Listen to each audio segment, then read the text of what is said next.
আল্লামা আব্দুর রহমান সুফুরি শাফি রাহমাতুল্লাহ আলাইহি তিনি বলেন, লেখেন, আমার প্রিয় নবী সাইয়্যিদুল মুরসালিন পৃথিবীর মধ্যে আসার পরে সৈয়দ আবু বকর সিদ্দিক রাদিয়াল্লাহু তাআলা আনহু সিরিয়ায় গেলেন ব্যবসার জন্য। জোরে বলেন, কিসের জন্য? ব্যবসার জন্য। আপনারা বলুন, ব্যবসা করেন কি? ব্যবসা করা কি গুনাহ না ইবাদত? এটাও তো একটা সুন্নাত। আবার ব্যবসার মধ্যে আমাদের দেশে, পাশের দেশে, তার আরো একটি পাশের দেশে, এইভাবে সারা বিশ্বে ব্যবসার নামে অনেক দুই নম্বরই হয়। দুই নম্বরই ব্যবসা হারাম। সাইয়েদনা আবু বকর সিদ্দিক রাদিয়াল্লাহু তাআলা আনহু ব্যবসার উদ্দেশ্যে রওনা হলেন। এই দেশের মানুষ আবুধাবিতে যান, সিরিয়ায় যান, দুবাই যান, আরবে যান, বিভিন্ন রাষ্ট্রে যান চাকরির জন্য, ব্যবসার জন্য। আমার নবীর যুগে সাইয়েদনা আবু বকর সিদ্দিক রাদিয়াল্লাহু তাআলা আনহু গেলেন ব্যবসার উদ্দেশ্যে সিরিয়ার মধ্যে। তখন তিনি ঈমান আনেননি, মুসলমান হননি, ইসলামের প্রতি সমর্থন করেননি, মিলাদুন নবী সাত তিনি এখনো পাননি। সাইয়েদনা আবু বকর সিদ্দিক চলে গেলেন সিরিয়া। সেখানে তিনি ব্যবসারত অবস্থা রাত্রে অবস্থান করেছেন। আর রাত্রির মধ্যে, রাত নিশি রজনীতে তিনি স্বপ্ন দেখলেন আকাশের চন্দ্র সূর্য যেন তার কোলের মধ্যে চলে আসলো। জোরে বলুন সুবহানাল্লাহ। আর একটু জোরে বলুন আল্লাহু আকবার। কি স্বপ্ন দেখলেন?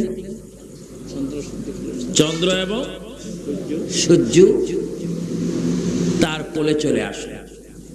আমার বিষয়কে আমি সামনে রেখে আলোচনা করতে চেষ্টা করব। মিলাদুন নবী তো আমরা মানি। মিলাদুন নবী না হলে তো সুন্নিদের জীবন সৌন্দর্য হবে না। দেখে যারা অন্ধকার পথে ছিল, যারা আজকে আলোর পথে এসে রাসূলের পাশে ঘুমাচ্ছেন, কি কারণে তারা সাহাবী হলেন? সাইয়েদনা আবু বকর সিরিয়ার জমিনে ব্যবসা করতে গেলেন।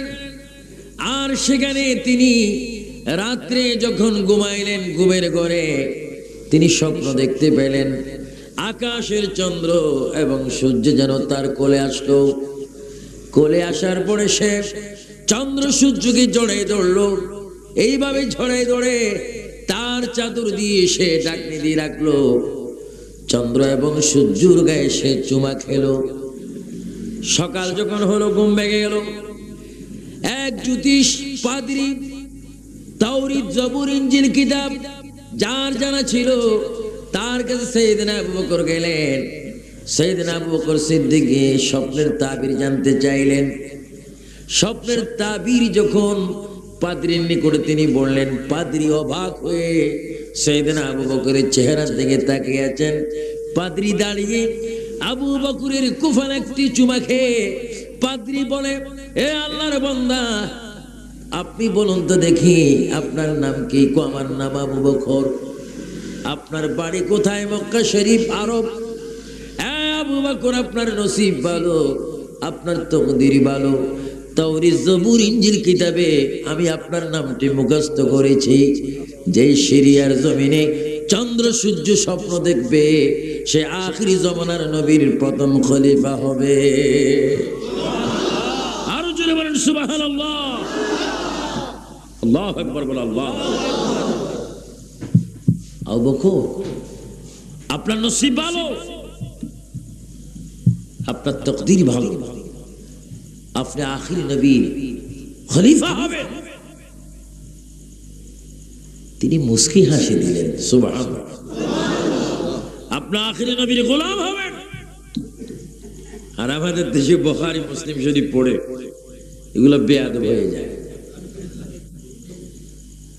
চামড়ার পোশাক খেয়ে খেয়ে, যাকাত ফিতরার পোশাক খেয়ে খেয়ে রসিব্য হয়ে যায়।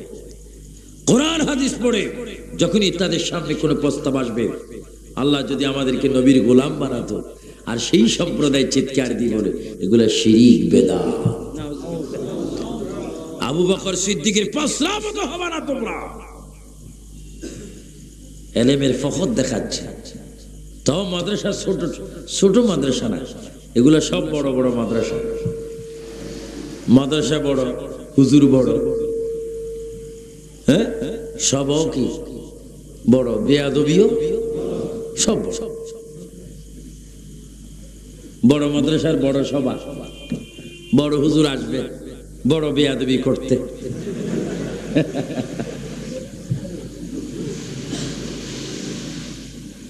এজন্য আমরা ছোট হয়ে থাকতে চাই, যদিও আমরা ছোট কিন্তু আমরা শ্রেষ্ঠ নবীর গোলাম। চিৎকার দিয়ে বলুন আলহামদুলিল্লাহ। আপনাকে নবীর গোলাম হতে চান না? দুই হাত তুলে শপথ করুন, ফেরেশতারা ফটো তোলো, আমরা নবীর গোলাম হতে চাই কি চাই না? বলুন ইয়া রাসূলুল্লাহ, ইয়া হাবিবাল্লাহ, ইয়া নবী আল্লাহ। এবার বলুন আলহামদুলিল্লাহ।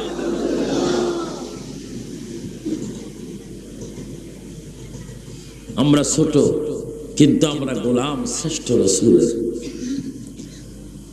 তিনি কেমন শ্রেষ্ঠ? যার শ্রেষ্ঠত্বের প্রমাণ আদি থেকে যুগ যুগ ধরে প্রমাণিত হচ্ছে।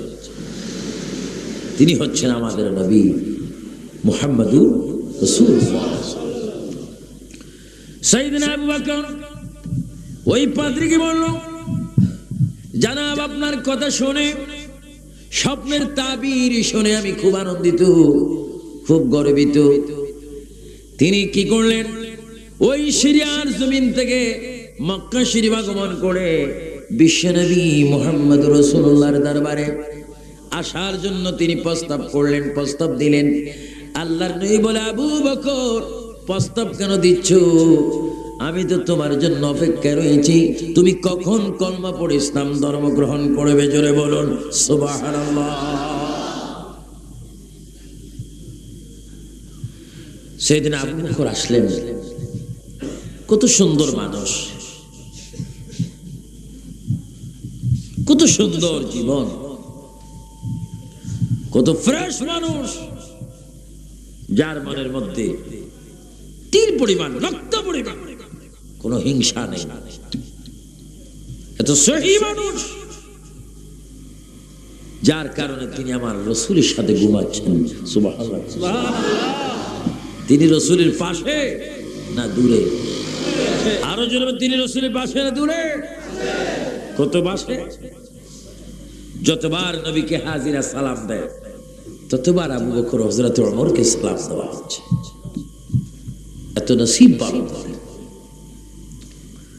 সাইয়েদনা আবু বকর গেলেন, গিয়ে নামাজের শুরুতে বসলেন।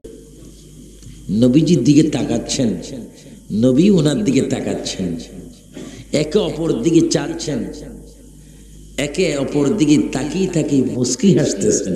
সুবহানাল্লাহ। এই হাসার মধ্যে রহস্য আছে কিনা? আরো জন্ম আছে কিনা?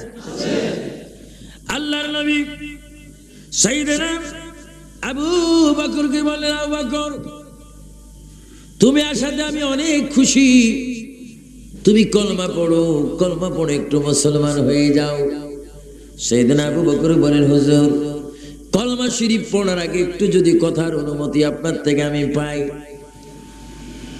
আমি যদি আপনার অনুমতি পাই একটি কথা আমি বলতে পারি। আল্লাহর নবী বলেন, আবু বকর কি বলতে চাও তুমি বলতে পারো, বলো। হুজুর কলমা শরীফ পড়ার আগে একটি মুজিজা আপনি আমাকে দেখাতে হবে, অলৌকিক ভাবে একটি ঘটনা আপনি আমাকে দেখাতে হবে। আমার নবী ডাক দিয়ে বলে, আবু বকরে ওই সিরিয়ার মধ্যে ব্যবসা করতে গিয়েছো, সেখানে তুমি চন্দ্র সূর্য কোলে নিয়েছো, এর চাইতে বড় মুজিজা তুমি আর কি দেখতে চাও? সুবহানাল্লাহ, সুবহানাল্লাহ। আবু বকর আমার আল্লাহর কসম দিয়ে বলি, তুমি যখন ওই সিরিয়ার জমিনে চন্দ্র সূর্য তোমার কোলে নিচ্ছ, চুমা দিচ্ছ, চাদর দিয়ে তুমি ডাকনি দিচ্ছ, আমি রাসূল তখন তোমার ডান পাশে ছিলাম। আল্লাহু আকবার, আল্লাহু আকবার।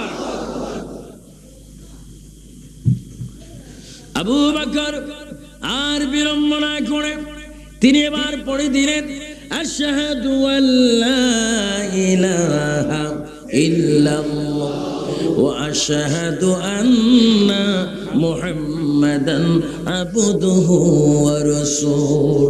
এবার সবাই জোরে জোরে বলুন লা ইলাহা ইল্লাল্লাহ মুহাম্মাদুর রাসূলুল্লাহ। আল্লাহুম্মা সাল্লি আলা সাইয়্যিদিনা মাওলানা মুহাম্মদ ওয়া আলা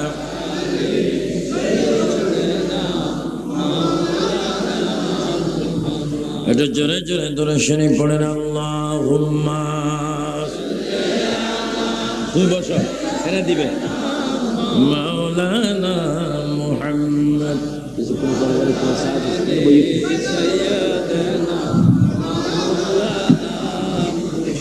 সৃষ্টি কুলের সবাই বলে আজকে মোদের খুশির দিন, ত্রিভুবনে তাশরীফ আনলেন রহমাতাল লিল আলামিন। আল্লাহুম্মা জোরে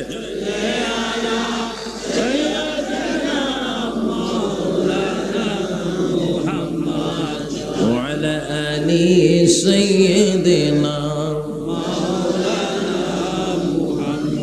অঘনবী পরশমণি নাই যে আপনার তুলনা, আমরা আপনাই পাইনি দেখা, আপনি মোদের বলবেন না। আল্লাহুম্মা সাল্লি আলা সাইয়্যিদিনা মাওলানা মুহাম্মদ ওয়া আলা আলি সাইয়্যিদিনা।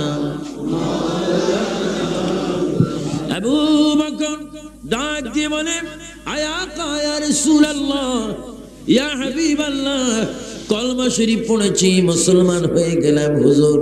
এখন থেকে মৃত্যু পর্যন্ত যেই হায়াতটুকু আমার রয়েছে সমস্ত হায়াতের সব কিছু আমি আপনার কদমে কোরবানি করে দিলাম। হুজুর আমার কলিজাটা আপনি খুলুন, কলিজার প্রতিটি ইঞ্চির মধ্যে প্রতিটি দিলের মধ্যে আপনি শুধু আপনার মোহাব্বত পাবেন। সুবহানাল্লাহ। হুজুর এখানে আর কেউ মোহাব্বত নাই, শুধু আপনার মোহাব্বত। সুবহানাল্লাহ। এটার নামই তো হচ্ছে মোহাব্বত। আল্লাহর নবী মোহাব্বতের কথা শুনে তিনি বললেন আবু বকর তোমাকে আমি আজকে বলে দিলাম, যেই দিন আমি এই দেশ থেকে আমার মায়ের দেশ বাবার দেশ মক্কা থেকে হিজরত করব, কাফির খ্রিস্টান ইহুদি নাসারার আক্রমণে এই দেশে আমি থাকতে পারবো না। যেই দিন আমি চলে যাব, রাত্রে যাই আর দিনে যাই, তুমি আমার সঙ্গী হয়ে আমার সাথে যেতে হবে। জোরে বলুন সুবহানাল্লাহ। রাসূল বলে দিলেন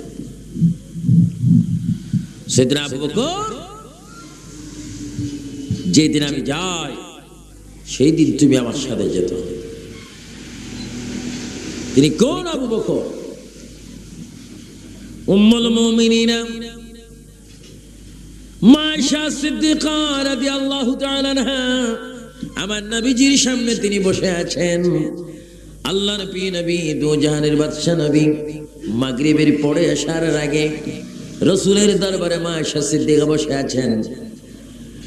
আল্লাহর নবীর সামনে মা আয়েশা সিদ্দিকা আকাশের দিকে নজর করলেন। আকাশটা খুব সুন্দর, চাঁদ দেখা যায়, তারা জিং জিং জিং জিং করে। মা আয়েশা সিদ্দিকা প্রশ্ন করেন ইয়া রাসূলুল্লাহ ইয়া হাবিবাল্লাহ, একটি জিনিস আমি আপনার থেকে জানতে চাই। আসমান এত সুন্দর, চন্দ্র এত সুন্দর, তারাগুলো অনেক সুন্দর দেখা যায়, যথেষ্ট পরিমাণ তারা অগণিত। হুজুর একটি কথা আমি আপনার থেকে জানতে চাই, এই তারাকার চাইতে বেশি ইবাদত বেশি আমল আপনার কোন উম্মতের আমলে আছে কিনা? আল্লাহর নবী একটি সেকেন্ড বিলম্ব না করে মা আয়েশাকে প্রশ্নের জবাব দিলেন। আয়েশা, এই যে তোমার জন্য অগণিত তারাকা তুমি বললে, এই অগণিত তারার চাইতে বেশি ইবাদত আমার উম্মত হযরত ওমরের আমলের মধ্যে। জোরে বলুন সুবহানাল্লাহ। কার আমলে? আরো জোরে বলুন কার? সাইয়েদনা হযরত ওমর আল ফারুক রাদিয়াল্লাহু তাআলা। মা আয়েশা সিদ্দিকা মনে মনে চিন্তা করলেন, চিন্তিত হলেন যে হযরত ওমরের যদি এত তারার চাইতে বেশি ইবাদত হয়, আমার আব্বার ইবাদত গেল কোথায়? মনে মনে তিনি কল্পনা করেন। আল্লাহর নবী মনের খবর জানেন। আল্লাহর নবী ডাক দিয়ে বলে, আয়েশা তোমার প্রশ্ন কেন তাও জানি, আমি জবাব কেন দিয়েছি সেটাও আমি ভালো মতো জানি। আয়েশা গো, তোমার মনে প্রশ্ন হচ্ছে এই তারাকার চাইতে বেশি ইবাদত তোমার হযরত ওমরের কথা আমি বললাম, হযরত আবু বকরের কথা কেন বললাম না? তুমি শোনো, আকাশে কোটি কোটি কোটি কোটি করুট করুট বেখুদ হিসাব বেনজির বেমিসাল কাউকাবন তারাকা রয়েছে, তার চাইতে বেশি হযরত ওমরের আমল রয়েছে। এবার তুমি শোনো, ওমরের আজীবনের ইবাদত যদি এক পাল্লাতে করা হয়, তোমার বাবা আবু বকরের এক রাতের সমান হবে না। আল্লাহু আকবার বল, আল্লাহু আকবার। সারা আকাশে তারাকা যদি তারাকা চাইতে বেশি ইবাদত সাইয়েদনা ওমর আল ফারুক রাদিয়াল্লাহু তাআলা, আর সাইয়েদনা ওমরের আজীবনের ইবাদত একত্রিত করা হলে সাইয়েদনা আবু বকর সিদ্দিকের এক রজনী এক রাত্রের সমান হবে না। চিৎকার দিয়ে বলেন সুবহানাল্লাহ।